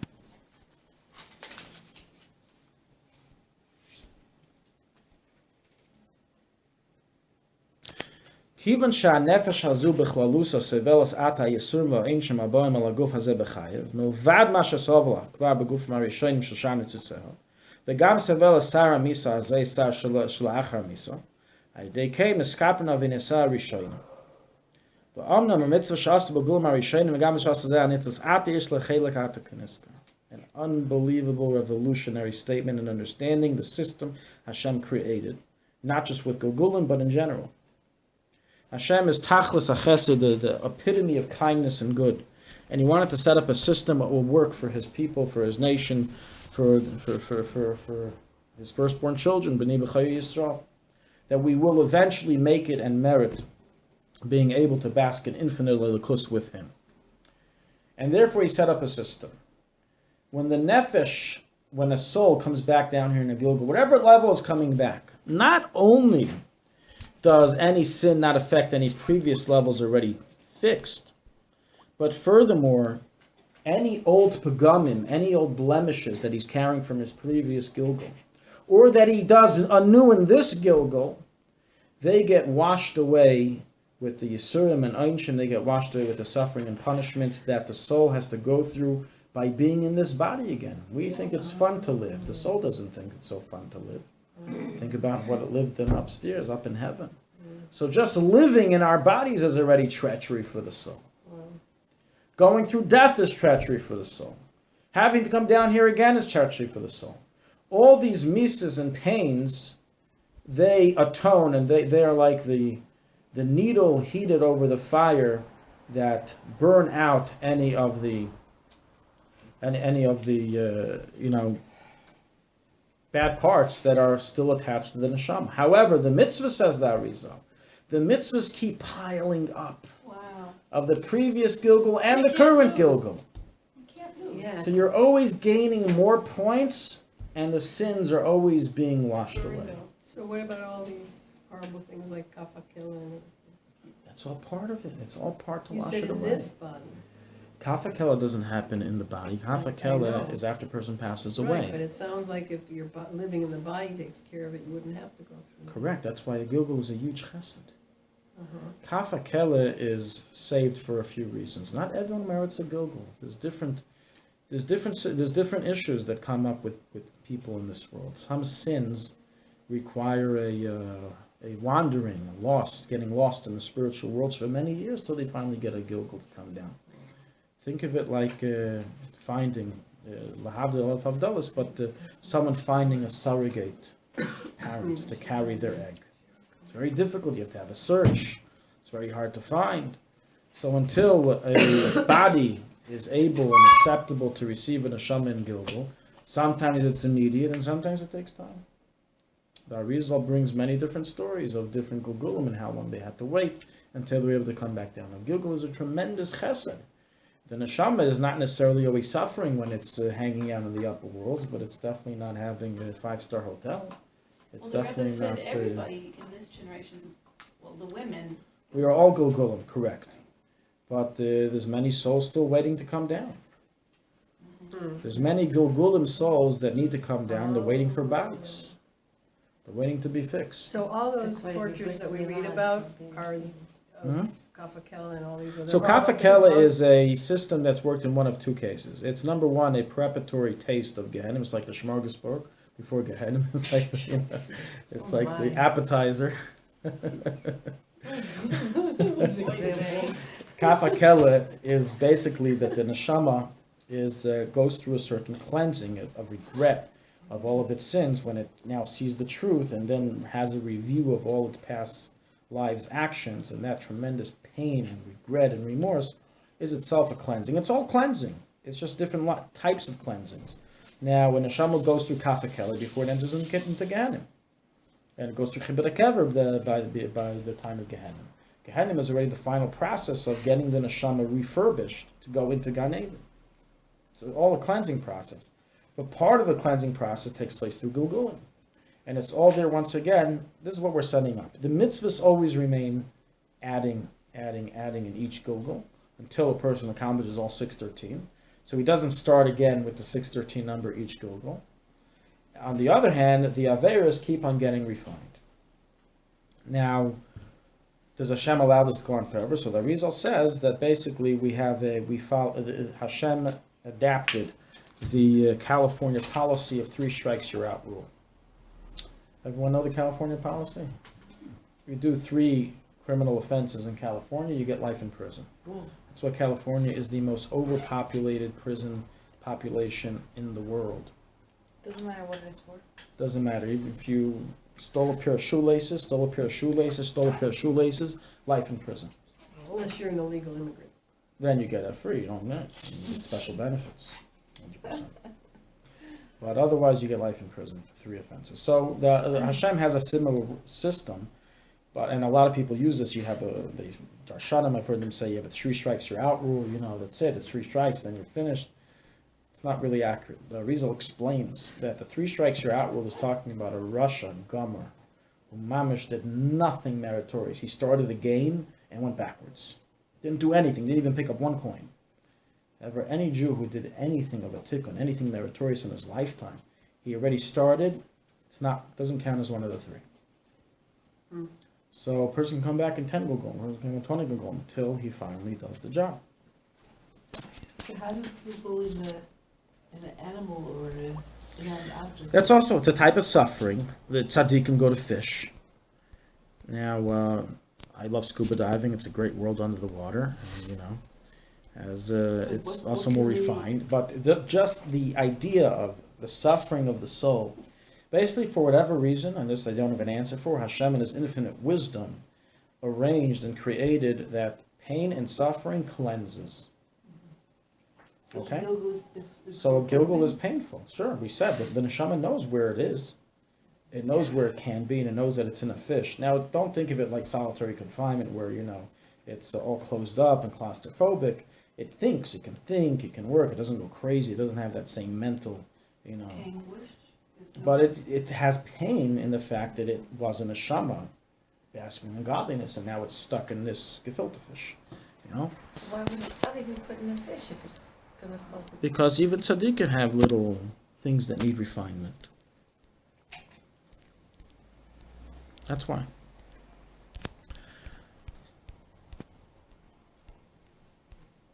Okay, with all that said, and now that we understood the proper philosophy behind Gulgulim and what its purpose is, we can now explain, going back to the Yavam, what we began with.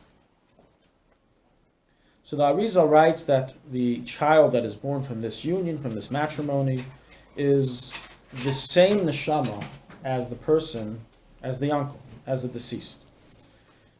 And he writes that there's two differences between this Gilgul and every other Gilgul.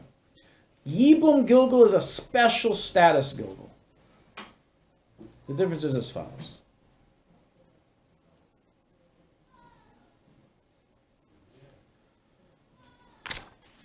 By a regular Gilgul, we already said, only in the first time you're here are you able to accomplish all three souls. If you already came back a second time, then you have to work on that soul individually. Each soul has to be born in an individual lifetime.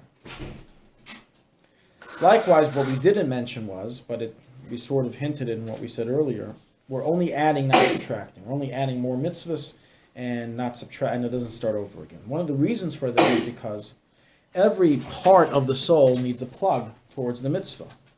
It's only the part of the soul that needs the plug of that specific mitzvah that wasn't done that comes down here, really.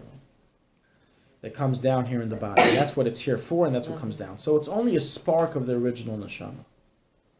And that's why it's possible by Tchias HaMesim for a person to meet all of his previous Gulgulim. We'll have many different consciousness of people, which are all us, all part of the same branch of a neshama. He's the arm, he's the leg, spiritually. He fixed this aspect, he fixed this aspect, and you're the last one, you finally got it done. Congratulations. But everyone is living a separate life, just like in a family, a father and a son. So too in Gulgulim. Explains the Arizal. That's by all Gulgulim. That by all Gulgulim, a very specific level comes into the next level, while the previous level stays with the previous body. However, by Yibum, the child that is born, he receives the entire neshama of the father, of the uncle. The entire neshama. It's as if the uncle was never in this world before. And he restarts from fresh. And he explains as follows, as not leaving children in this world is not leaving a continuity that can help your neshama have its continuous Gulgulim to finally fix itself. The children is the format of allowing the neshamas to continuously return until it finally gets fixed. A person... Someone doesn't get married. We'll discuss that. People get married and multiply. We'll discuss that. Hold that question, please. So when Hashem requested and commanded that if there's no children of this Yava, of this brother, then the brother has to take it upon himself to marry the sister-in-law, and that child will carry that soul, and he will start again. And then have a continuity to be able to have So in other words, it's a step further than the Svarna and the Sefer HaChinuch. It's not just that the child merits the father just like any child merits his father. It's that the child is the father, is the uncle. The child is the uncle.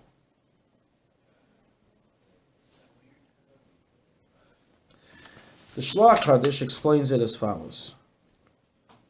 He explains this idea the following. A little deeper.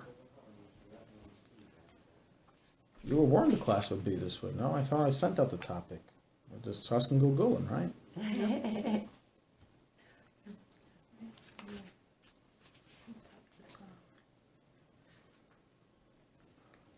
You know, I don't want it to come out as Bulbulim with a base instead of with a gimel. I think we need a map. V'yeshtaka, he writes like this regarding Yibum. Yeshtaka kroivel azai de Yibum u'matchil tzarech leida ki kol ish maniach ruach be'ishtay. Okay, the ishtay hayu hashlamas sheva hatzuris. V'nisha be'ishtay ruach lach ha'moisei parbiz chadash m'rishayim k'mashich b'zaya bin yasab pas mishpatim. V'zah ruach leichem and bala sheni sheneis al-mana shgamu neis and luchei ba'ad eila ruach skaitet pamzeh menatzach pamzeh menatzach. Am shneyachim shavim hein v'hein me'ilan echem. In the Shabbos in the Mala Mishpachas, the Mislin Shanaf and Ruben, came with Star for Xarishan and Ruachas Achas Sheni, so girls Nishmas Acharishan Bezerei Ladis. You want me to give you the abridged version, or you want to know everything he said? Everything. You're forewarned. He writes like this. The Arizal says that the neshama of the uncle enters into the child. It's just a step up and so forth, what we've been understanding in the Yibum. So he continues his lifetime down here. The Shlach Hadash explains how it works. It says like this. The Arizal writes elsewhere that when a chassan and kala consummate the marriage for the first time, she's a basula, it's the first man that she's with. A ruach, a spirit, a part of the soul of the husband enters into the woman, enters into the kala, and remains with her forever. Part of the neshama of the husband enters into the wife eternally. This neshama has an opportunity now to be born as a child. When she marries her brother-in-law, and they have a child together, that child is born. When Arizal said it's born with the neshama of her late husband, that's that neshama that was entered into her originally. Right. That neshama is now born into this child. Now. Does that mean it leaves her finally? Oh, that's what it sounds like. And the new husband enters her? It doesn't say that, but we're going to soon see what happens. There's a halacha that, I don't know if any of you are aware of, but there's a minhag in halacha recorded in Paiskin, regarding that there's certain dangers involved in the marriage of an almana, of a widow. For example, it's they're not supposed to consummate their marriage on Friday night, not supposed to consummate their marriage the first night. There's many different, nobody should ever know. But there's halachas involved in a widow getting remarried. And in halacha there isn't that much detail given, it just says it's due to sakana. Different sakanas involved regarding an almana when she remarries. She could remarry, of course. Chas v'shalom. We'd be blessed her to remarry. It's the same as a widow. But she has to follow certain restrictions that a normal first wedding or even a divorcee wouldn't follow. A widower would follow the same rules, or is it different? No, a widow. Uh-huh. It's a widow. No mana, not an alma, no mana. And what's the reason why the Shlach Hadash spells it out? It says like this.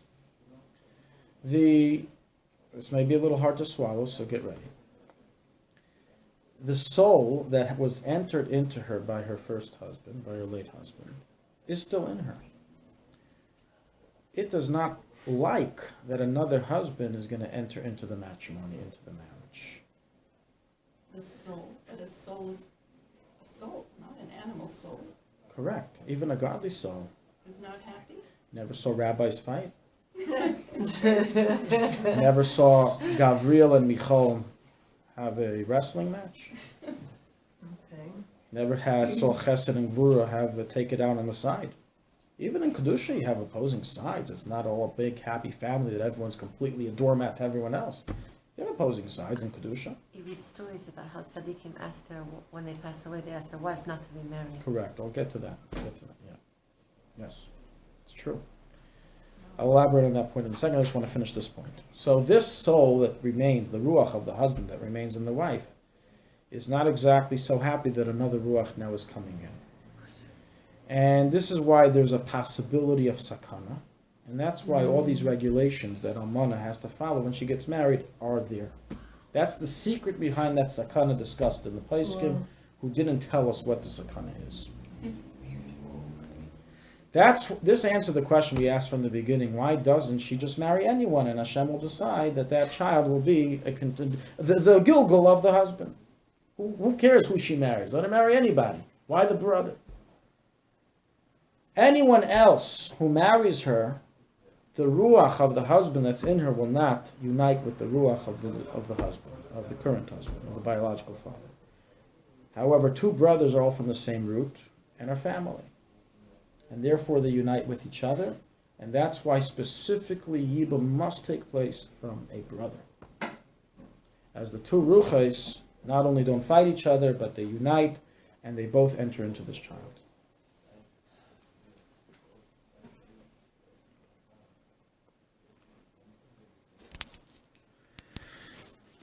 Due to what we just explained, is also understood a concept that's brought in Paiskim that until I learned this, I did not understand, which is as follows.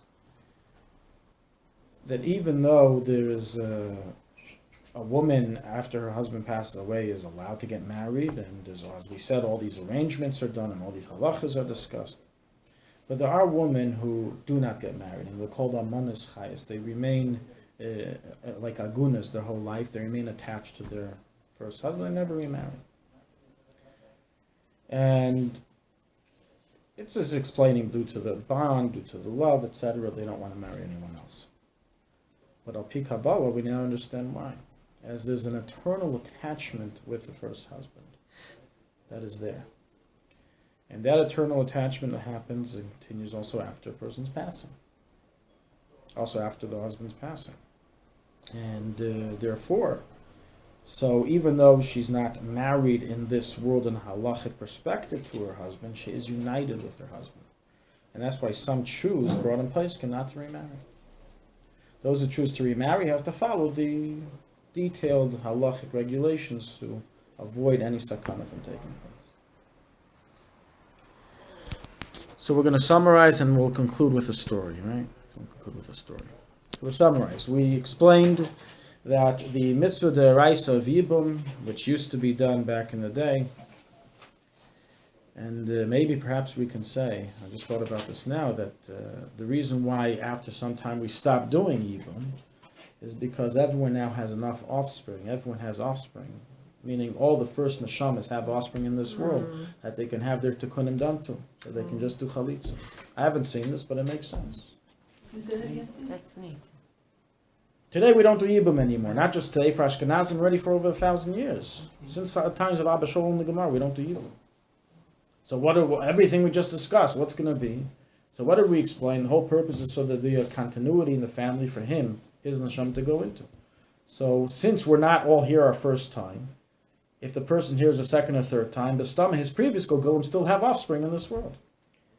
So they don't need to specifically do Yibum to enter into that specific body. In any event, so what we explained is that this mitzvah, the rice of Yibum, the Mefarshim give different explanations of how it establishes a name for the late husband. Some say it's naming him the same name. Some say it's because it's a continuity of the original Kedushin matrimony, as the Sforno says. Some say it's because that the wife is considered part of the husband, the brother is considered part of the husband, and therefore when they marry the brother-in-law and the sister-in-law, so they are able to then bring a continued offspring. That's the merit of his mitzvah goes to the uncle, the non-biological father, and then in Kisvei Arizal, that it's the actual neshama gets reincarnated of the uncle into this child that is born. And as the Shlach Kaddish says, that is a result of the ruach that was implanted into her at the beginning of the marriage. We're going to conclude with a story that's brought in say from Imam the Rebbe Rayatz, which is the story of the Gilgul of the Baal Shem Tov. Who was the Baal Shem Tov in his previous lifetime? We're coming very close to Chayela when the Baal Shem Tov was born, next week. So the Rebbe Rayatz relates to us a story in Sefer Maimon and Bli Tavshin Tes of who was the Baal Shem Tov's previous Gilgul. Anyone know? It was his spot, wasn't it? It was a simple Yid who lived in this city, Tzfas. He didn't share, he didn't A simple Jew who lived in Tzfas share his had knowledge. received a visitation from Eliyahu Hanavi, who was sent from above to come and teach him to come and teach him Torah, and he refused because, and Eliyahu Hanavi had one condition: you have to reveal to me what mitzvah you did, that you merited this. And he says, my mitzvahs I do only for God, I don't do for anyone else. And he refused to tell him. Eliyahu Hanavi had to go back. It never happened to him before. To go back to heaven, he was rebuffed.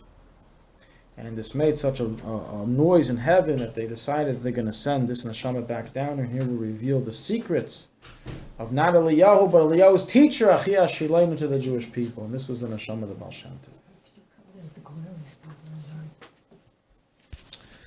Okay, that's the end. We'll take questions. The obvious question you're probably waiting for. What's that? I said, the obvious question you're probably waiting for. Which is? What about the Goyim? Do Goyim go through Google? Yeah.